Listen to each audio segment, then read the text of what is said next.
Hi నమస్తే. Welcome to Mara media. నేను మీ కేవీఆర్. ఆంధ్రప్రదేశ్ రాజకీయాల్లో ఒక సంచలన వార్త. నిజానికి ఇది బ్రేకింగ్ న్యూస్.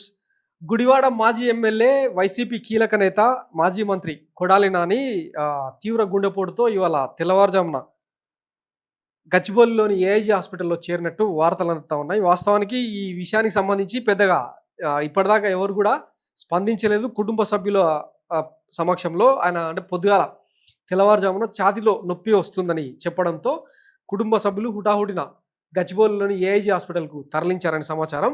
అక్కడ ఆయనను పరిశీలించిన డాక్టర్లు ప్రస్తుతానికి ఐసీయూలో పెట్టి వెంటిలేటర్ మీద చికిత్స ఇస్తున్నట్టు, కేవలం గ్యాస్ట్రో ఎంట్రాలజీ తాలూకు సమస్యలు తప్పిస్తే గుండెపోటు వచ్చినట్టు మాత్రం ఇంకా నిర్ధారించలేదు. సో, డాక్టర్ల వైపు నుంచి ఇంకా ఎట్లాంటి అధికారిక ప్రకటన అయితే రాలేదు.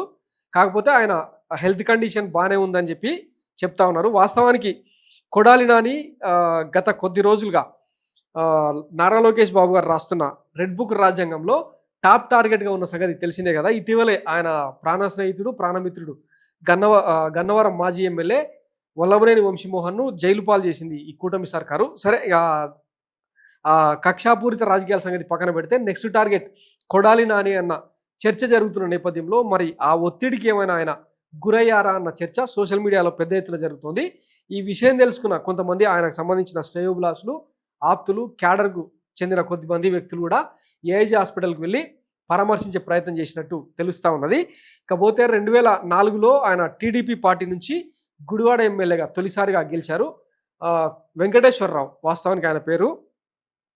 అయితే కమ్మ సామాజిక వర్గం నుంచి ప్రాతినిధ్యం వహిస్తున్న మొదటి నుంచి ఎన్టీఆర్‌కు సన్నిహితుడిగా, జూనియర్ ఎన్టీఆర్‌కు సన్నిహితుడిగా, ప్రాణ స్నేహితుడిగా, చంద్రబాబు రాజకీయాలు నచ్చక 2004లోనే వైఎస్ రాజశేఖర రెడ్డిని కలిసే ప్రయత్నం చేసినట్టు అప్పట్లో వినిపించిన వార్తలు. అయితే 2009లో కూడా ఆయన టికెట్ మార్చకపోగా అదే స్థానం నుంచి గుడివాడ నుంచే 2009లో టీడీపీ టికెట్ మీద గెలిచారు. అయితే 2014లో వైఎస్ఆర్‌సీపీ ఆవిర్భావం తర్వాత వచ్చిన తొలి ఎన్నికల్లో ఆయన వైసీపీ నుంచి పోటీ చేసి గెలిచారు. 2019లో కూడా అఖండమైన మెజార్టీతో గెలిచి మంత్రి కూడా అయ్యారు. ఇట్లా వరుసగా 2004 నుంచి 24 మధ్య అంటే 20 ఏండ్ల పాటు ఎదురులేని నేతగా కృష్ణా జిల్లాలో ముఖ్యంగా గుడివాడను ఏలారాయన. అట్లాంటి వ్యక్తి ఇప్పుడు అనూహ్యంగా ఇట్లా గుండెపోటుకు గురై ఆసుపత్రి పాలవడం ముఖ్యంగా వైసీపీ వర్గాలను తీవ్రంగా కలిచివేస్తూ ఉంది.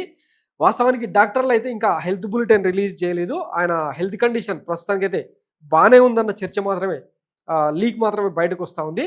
మరి ఆయన అంటే రెడ్ బుక్ రాజ్యాంగంలో భాగంగా నెక్స్ట్ టార్గెట్ తానే అని చెప్పి భావించి ఒత్తిడికి ఏమైనా లోనయ్యారా, అరెస్టు భయాందోళన మధ్య ఏమైనా తనను తాను ఒత్తిడికి గురి చేసుకున్నారా అన్న చర్చ అయితే పెద్ద ఎత్తున జరుగుతుంది. ఈ నేపథ్యంలో ఆయన గుండెపోటు వచ్చిందని చెప్పి ఇక పచ్చ హమాస్ గాలు తెలుసు కదా, ఏమాత్రం మానవత్వం లేని వ్యక్తులు అన్నట్టు వాళ్ళ ట్విట్టర్ హ్యాండిల్స్లో, సోషల్ మీడియాలో ఆయనకు సంబంధించి నెగిటివ్ ట్రోలింగ్ పెద్ద ఎత్తున చేస్తూ ఉన్నారు. అంటే భయపడిపోయి సుస్సుగారిపోయింది అన్న కోణంలో ఆయన మీద ట్రోలింగ్ చేస్తూ ఉన్నారు. సరే, ఇక మానవతా దృక్పథంలో స్పందించాల్సిన తరుణంలో ఇట్లా ట్రోల్ చేయడం అన్నది ఎంత మాత్రం కరెక్ట్ కాదు. మేమైతే మైరా మీడియా తరఫున, ఎందుకంటే ఆయనది సుదీర్ఘ రాజకీయ అనుభవం, ప్రజాసేవకు వాస్తవానికి 4 సార్లు ఎమ్మెల్యేగా గెలిచినట్టు ఏంటి అర్థం?